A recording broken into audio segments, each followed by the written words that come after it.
আইনগত যে ব্যাখ্যাটা দেওয়া হচ্ছে এটা সঠিক না, এটা ভুল। এই ব্যাখ্যা যদি তারা দেন তাহলে তারা পঞ্চম সংশোধনী মামলার জাতাকলে নিজেদেরকে আবার ফেলার ব্যবস্থা করছেন। কোন পিছুটানের কারণে আমাদের দেওয়া হা ভোটকে নিগেট করে দিয়ে ভিন্ন একটা জিনিসকে চেপে ধরতে হচ্ছে? যা হচ্ছে এটা কিন্তু আসল ঘটনা না, পিছনে কি কারণে এটা হচ্ছে এটাই আসল ঘটনা। এই কারণটা খুঁজবেন। কি কারণে হোম মিনিস্টার এত অ্যাক্টিভিটি দেখাচ্ছেন? কি কারণে ল মিনিস্টার এত চুপ আছেন? কি কারণে ল মিনিস্ট্রির ফাংশন আরেক মিনিস্ট্রিকে পালন করতে হচ্ছে? কি কারণে একজন ব্যক্তির 25 দিন 30 দিন আগে দেওয়া কমিটমেন্ট 30 দিন পরে 180 ডিগ্রি অ্যাঙ্গেলে পরিবর্তন হয়ে গেছে? সেই গণভোটের আদেশ এখন আর বাস্তবায়ন করতে চান না। এর অর্থ হলো কোনো না কোনো জায়গায় সম্ভবত এক ধরনের ঋণ তৈরি হয়েছে, যে ঋণটাকে আপনারা পরিশোধ করতে গিয়ে গণভোটকে অ্যাভয়েড করতে হচ্ছে। 4 কোটি 5 কোটি লোক এর পক্ষে রায় দিয়েছে, এটাকে অ্যাভয়েড করতে হচ্ছে কোন ঋণের কারণে? কোথায় নাকে খত দেওয়ার কারণে 4 কোটি 5 কোটি লোকের ভোটকে অ্যাভয়েড করতে হচ্ছে? আর না হলে জনগণের দল বলেন, আপসহীন নেত্রীর দল বলেন, শহীদ প্রেসিডেন্ট জিয়াউর রহমানের দল বলেন, বর্তমান তারেক রহমান সাহেবের দল বলেন, প্রাইম মিনিস্টার, কোনো এক জায়গায় মানুষের দলেই যদি বলেন, মানুষের ভোটের কথাই যদি বলেন, তাহলে 5 কোটি লোকের ভোটকে যদি অ্যাভয়েড করে বিশেষ কোনো জিনিস অ্যাচিভ করতে চান, তখন একজন রিজনেবল মানুষ এই প্রশ্ন উত্থাপন করবে যে 5 কোটি লোকের চাইতেও বেশি গুরুত্বপূর্ণ এজেন্ডা, আইডিয়া, চিন্তা কোন জায়গায় লুকায়িত আছে যা 5 কোটি লোকের চাইতেও বেশি গুরুত্বপূর্ণ? এই 180 ডিগ্রি অ্যাঙ্গেলে ঘুরে যাওয়ার পিছনে যদি কোনো বৃহত্তর শক্তি বা গ্রুপ এর উপরে আসর বিস্তার করে থাকেন, আর সেটা আপনাদের নির্ভরতা হয়, তাহলে ওই নির্ভরতা সময়ের প্রেক্ষাপটে বাংলাদেশের বৃহত্তর জনশক্তির বাইরে গিয়ে আপনাদেরকে অবস্থান নিতে হবে। একটা ফ্যামিলি কার্ড আপনি দিলেন কি দিলেন না, এটা একটা টাকা পয়সার ব্যাপার, কিন্তু জুলাই সনদ বাস্তবায়ন কেন্দ্রিক যে অভ্যুত্থানের বৃহত্তর শক্তিগুলো, তাদের মধ্যে যদি অনাস্থার পরিবেশ তৈরি হয়, এইটা ওই শীত কেটে চুরিতে ঢোকার পরে মালপত্র নিয়ে দরজা ভাঙে বাইর হওয়ার অবস্থার একটা দশা এখানে দেখা দিতে পারে। আমি এই মামলাটা হওয়ার পরে সরকারপন্থী বড় বড় আইনজীবীর সঙ্গে দেখা করেছি। দেখা করে আমি জিজ্ঞেস করেছি, আপনি কি জানেন এই মামলা হয়েছে? কয় না, আমাদেরকে কেউ তো কনসাল্ট করেনি। আরেকজনকে জিজ্ঞাসা করলাম, এটার সঙ্গে কি আপনি আছেন? বলে না, আমাদেরকে তো কেউ বলে নাই। যে তাহলে এই মামলা করলো কে? মামলাটা ডিজাইন হয়েছে কোথা থেকে? কে কোর্টে নিয়ে যাচ্ছে এই বিষয়গুলো? কয় যারা করছে তাদের সাথে গিয়ে যোগাযোগ করেন। আমি 100% শিওর সরকারের মধ্যে এই ধরনের মামলা মোকদ্দমা কেন্দ্রিক জুলাই সনদকে ঝুলিয়ে দেওয়ার ব্যাপারে এক ধরনের কোঅপারেশন এবং কোঅর্ডিনেশনের অভাব আছে।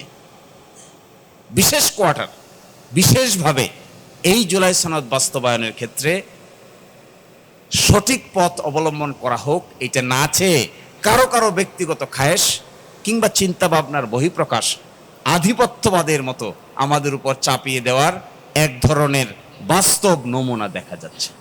তো আমি অনুরোধ করব, আমাদের সকলের দায়িত্ব হবে পার্লামেন্টের ভিতরে এবং বাইরে। এখনই মনে হয় সরকার দলীয় পার্লামেন্টারিয়ানরা, বিরোধী দলীয় পার্লামেন্টারিয়ানরা পার্লামেন্টে বসে মিটিং করছেন।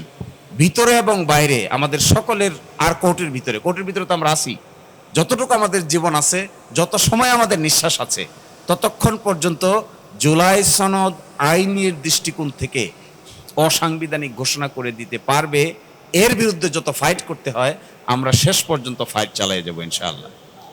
আর এর বাইরে এখানে যারা নেতৃবৃন্দ আছেন, বড় বড় রাজনৈতিক দল এবং বাংলাদেশের বড় বড় উলামায়ে কেরাম, তাদের প্রতি আমার অনুরোধ থাকবে, এনসিপি এখানে মনে হয় আসে নাই, সকলে মিলে এই জিনিসটাতে কখনোই ছাড় দেওয়া ঠিক হবে না।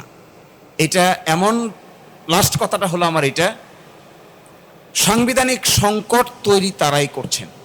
আচ্ছা বলেন, গণভোট যে অনুচ্ছেদে আছে, একই অনুচ্ছেদে একই দিনে জাতীয় সংসদ নির্বাচন অনুষ্ঠিত হবে, এই কথাও বলা আছে। তো গণভোট অস্বীকার করলে জাতীয় সংসদের নির্বাচনের কি হবে? আসলে কি এই জিনিসটা ওনারা চিন্তা করছেন না, নাকি আসলে অতি চিন্তা করতে গিয়ে আমার কাছে মাঝে মাঝে মনে হয় এটা কি কম বোঝার ফল নাকি অতি বোঝার ফল? এই দুইটার মাঝখানে উত্তরটা এরকম আসে যে মনে হয় এটা সম্মিলিত কোনো বুঝ জ্ঞানের ফল না। যদি সম্মিলিত কোনো বুঝ জ্ঞান হইতো, কনসালটেশন হইতো, আলোচনা হইতো, থ্রেড বেড ডিসকাশন হইতো, তাহলে অন্তত এই ধরনের পদক্ষেপ নিতে পারার কথা নয়। তো এই জন্য আমাদের সকলের দায়িত্ব হবে এই জুলাই সনদ বাস্তবায়নের জন্য সাংবিধানিক যে সমস্ত বাধা নিষেধ আছে, এই বাধা নিষেধকে ওনারা যেভাবে ব্যাখ্যা করছেন এই ব্যাখ্যা থেকে বেরিয়ে আসতে হবে। এটা সঠিক ব্যাখ্যা না। আমরা তো এখানেই দেখতে পাচ্ছি অনেকেই ঐক্যমত্য কমিশনে ছিলেন। যেদিন গণভোটের সিদ্ধান্ত হয় সেদিন সকলে খুশি হয়ে একসাথে উঠেছে, কোলাকুলি করে একসাথে উঠেছে, এবং সেই দিনটা ছিল সবচাইতে আনন্দের দিন। আমার ধারণা সবাই একজন আরেকজনকে জড়িয়ে ধরেছে। বিএনপি এগ্রি করেছে গণভোট আমরা যাব, এখন বলছে গণভোট অসাংবিধানিক। হায় হায়। এবং ওইটা টেলিভিশনে রেকর্ড করা আছে, আপনারা কেউ যদি সুযোগ থাকে ওই টেলিভিশনের রেকর্ডটা একটু দয়া করে রিওয়াইন্ড করবেন, এবং কে এই প্রস্তাব দিয়েছে, কারাই প্রস্তাব সমর্থন করেছে ওখানে দেখতে পাবেন। দেখার পরে কোলাকুলি হলো, সবাই একে আরেকজনকে জড়িয়ে ধরলেন, একমত হলো। প্রথম প্রশ্ন ছিল যে একটা সাংবিধানিক আদেশ জারি করা হবে। আমরা সাংবিধানিক আদেশকে ছাড় দিয়ে বললাম ঠিক আছে, সাংবিধানিক আদেশ জারি যেহেতু সকলেই একমত না, বিকল্প রুট নেওয়া হোক। ঐকমত্য কমিশন 5টা অপশন দিয়েছিল। তখন প্রশ্ন আসলো গণভোট। গণভোটের কথা যে আসলো সকলেই একমত হয়ে গেল, ঠিক আছে গণভোট গণভোট গণভোট। এবং আজকে যারা গণভোটের বিরুদ্ধে বলছেন তাদের কণ্ঠ এবং হাত সেখানে দেখতে পাবেন। তা যদি হয় সেই গণভোটের আদেশ এখন আর বাস্তবায়ন করতে চান না, এর অর্থ হলো কোনো না কোনো জায়গায় সম্ভবত এক ধরনের ঋণ তৈরি হয়েছে, যে ঋণটাকে আপনারা পরিশোধ করতে গিয়ে গণভোটকে অ্যাভয়েড করতে হচ্ছে। এটা খুবই ডেঞ্জারাস কথা। মানুষ 4 কোটি 5 কোটি লোক এর পক্ষে রায় দিয়েছে, এটাকে অ্যাভয়েড করতে হচ্ছে কোন ঋণের কারণে?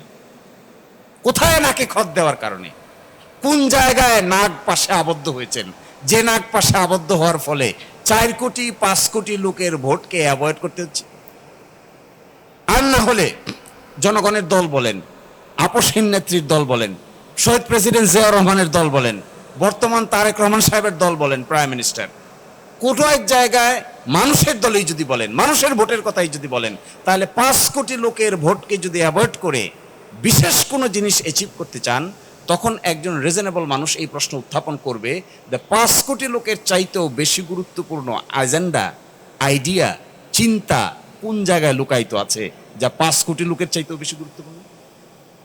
তা যদি লুকায়িত থাকে তাহলে তা পাবলিশ করেন। তখন মানুষ অ্যানালাইসিস করে তাহলে এটা কি ম্যানেজড ভোট, এটা কি রিগিং ভোট, এটা কি কোনো জায়গায় খত দেওয়ার ভোট, এটা কি 2-3 জন উপদেষ্টা ওই দল থেকে এই দলে আসার সিমটম কিনা, এই সমস্ত কথা তো মানুষ আলোচনা করবেই।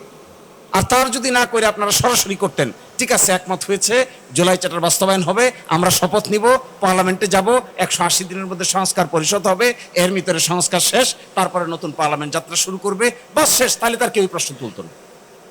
কেউ তো এই প্রশ্ন তোলার ক্ষমতাই পাইতো না যে তাহলে আপনাদের নাকে খতটা কোন জায়গায় দিয়েছেন। আমার কাছে মনে হয় এই 180 ডিগ্রি অ্যাঙ্গেলে ঘুরে যাওয়ার পিছনে যদি কোনো বৃহত্তর শক্তি বা গ্রুপ এর উপরে আসর বিস্তার করে থাকেন, আর সেটা আপনাদের নির্ভরতা হয়, তাহলে ওই নির্ভরতা সময়ের প্রেক্ষাপটে বাংলাদেশের বৃহত্তর জনশক্তির বাইরে গিয়ে আপনাদেরকে অবস্থান নিতে হবে। That would be very difficult. এবং গতকালকে বেশ কয়েকটা জায়গায় আমি দেখেছি নতুন প্রজন্ম, ইভেন মহিলারা, আলট্রা মডার্ন মহিলারা, তারা সিরিয়াসলি বলছেন যে আসলে কি কারণে, কোন পিছুটানের কারণে আমাদের দেওয়া হা ভোটকে নিগেট করে দিয়ে ভিন্ন একটা জিনিসকে চেপে ধরতে হচ্ছে, ওটা কি? আমি আপনাদেরকে অনুরোধ করব, আপনারা ইনভেস্টিগেটিভ জার্নালিজমের ক্ষমতা যাদের আছে, যাদের এই পরিমাণ দক্ষতা আছে, তারা এটা খুঁজবেন। যা হচ্ছে এটা কিন্তু আসল ঘটনা না, পিছনে কি কারণে এটা হচ্ছে এটাই আসল ঘটনা। এই কারণটা খুঁজবেন। কি কারণে হোম মিনিস্টার এত অ্যাক্টিভিটি দেখাচ্ছেন, কি কারণে ল মিনিস্টার এত চুপ আছেন, কি কারণে ল মিনিস্ট্রির ফাংশন আরেক মিনিস্ট্রিকে পালন করতে হচ্ছে, কি কারণে একজন ব্যক্তির 25 দিন 30 দিন আগে দেওয়া কমিটমেন্ট 30 দিন পরে 180 ডিগ্রি অ্যাঙ্গেলে পরিবর্তন হয়ে গেছে। পর্দার আড়ালের ওই শক্তিটাকে কিংবা ওই কারণটাকে যদি খুঁজে বের করা যায়, আমার ধারণা এটা বাংলাদেশের জন্য সবচেয়ে বড় উপকার হবে। আর আমি গতকালকে বলেছিলাম, এক মন্ত্রীর সাথে দেখা হয়েছে, সেখানে বলেছিলাম যে আপনারা তো মানুষের বিশ্বাসের জায়গাটা নষ্ট করে দিচ্ছেন। তো উনি বললেন কেমনে? বলে যে সকাল একটা বলেন, দুপুর একটা বলেন, রাতে একটা বলেন। বলে কি বললাম? বলে একবার বলছেন এটা মানবো, এখন বলেন মানবো না। বলে যে আমি বলছি না, আপনি বলেন না। কে বলছে? আমাদের একজন বলছে। তা আমাদের একজন এটা বললো, কেন বললো? আপনারা কি এটা জানেন না? জানি। অনেক কথাই তো জানি, সব কথা কি আর বলি? তো বলেন, যদি ভিন্ন কোনো চিন্তা থাকে তাহলে বলেন। এই চিন্তার সঙ্গে সকলেই যদি একমত না হন সেটাও জানান। সকলের মধ্যে যদি দ্বিমত থাকে, এখতেলাফ থাকে, এখতেলাফটা আমাদেরকে বোঝান যে সরকারের সব লোক এটার সঙ্গে নাই, তাও তো বলতে চান না। ফলে আমার খুবই বিনীত অনুরোধ থাকবে আপনাদের প্রতি, সাংবাদিকদের প্রতি, প্লিজ কেউ যদি জাতীয় দায়িত্ব পালন করতে চান দয়া করে পিছনের কারণটার দিকে একটা ইনভেস্টিগেটিভ জার্নালিজম চালান। আজকেও আমি দেখে আসলাম 133টা অর্ডিন্যান্সের ভিতরে মেজর যে কটা অর্ডিন্যান্স আছে তার মধ্যে একটা হলো মানবাধিকার কমিশনের অর্ডিন্যান্স, আরেকটা আছে জুলাইতে যারা যুদ্ধ করেছে তাদের ইন্ডেমনিটি অধ্যাদেশ, আরেকটা আছে একটু আগে দেখে আসলাম গুম খুন অধ্যাদেশ। এই তিনটার মধ্যে নাকি ম্যাসিভ পরিবর্তন তারা প্রস্তাব করেছে। কেন? আমরা আলাপ আলোচনা করে অন্তর্বর্তীকালীন সরকারের সময়ে মানবাধিকার কমিশন প্রতিষ্ঠা করে এর ভিতরে এত কিছুকে দায়িত্ব দিয়ে রিফর্ম আকারে আনা হয়েছে, এগুলো পরিবর্তন করে আবার সরকারের কাছে নিয়ে গিয়ে সরকারের অনুগত মানবাধিকার কমিশন করবেন। তাহলে কি লাভ হলো এই রিফর্মে? কি অর্থ হলো এই বিপ্লবের? কি মানে হলো এই অভ্যুত্থানের? এবং এইগুলো করতে গিয়ে আপনারা আবার আস্থা হারাতে পারেন। এই বক্তব্য রাজনৈতিক বড় বড় নেতৃবৃন্দ আছেন তারা দিবেন। আমি মনে করি আইনগত যে ব্যাখ্যাটা দেওয়া হচ্ছে এটা সঠিক না, এটা ভুল। এই ব্যাখ্যা যদি তারা দেন তাহলে তারা পঞ্চম সংশোধনী মামলার জাতাকলে নিজেদেরকে আবার ফেলার ব্যবস্থা করছেন। এটা সঠিক হচ্ছে না। সবাই ভালো থাকবেন। আসসালামু আলাইকুম।